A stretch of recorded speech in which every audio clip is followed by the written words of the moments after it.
ડભોઈ તાલુકાના ખેડૂતોએ આ વર્ષે સિંચાઈ વિભાગની મનાઈ હોવા છતાં પોતાની સૂઝબૂઝ અને મહેનતથી ઉનાળુ ડાંગરનો શાનદાર પાક તૈયાર કર્યો છે।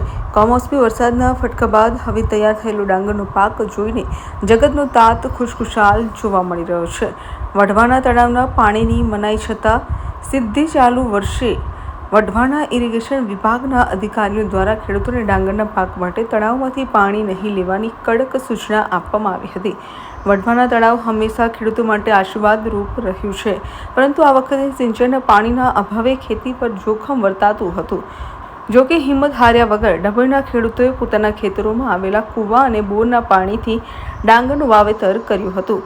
ચોમાસા કરતાં ઉનાળામાં વધુ ઉત્પાદન સામાન્ય રીતે ચોમાસા દરમિયાન ડાંગરનો પાક લેવામાં આવતો હોય છે, પરંતુ ખેડૂતોના અનુભવ મુજબ ચોમાસાની સરખામણીએ ઉનાળુ ડાંગરનું ઉત્પાદન વધુ જોવા મળ્યું છે। કૂવાના પાણીથી પકવેલી ડાંગરની ગુણવત્તા પણ ઉત્તમ રહી છે। તાલુકામાં મોટા પાયે ડાંગર તૈયાર થતાં કૃષિ બજારોમાં પણ રોનક જોવા મળશે। અભિપ્રાય ન્યૂઝ ડભોઈ। આવા જ વધુ સમાચારો જોવા માટે સબસ્ક્રાઇબ કરો અમારી યુટ્યુબ ચેનલને અને જોડાયેલા રહો ફેસબુક, ઇન્સ્ટાગ્રામ અને ટ્વિટર પર।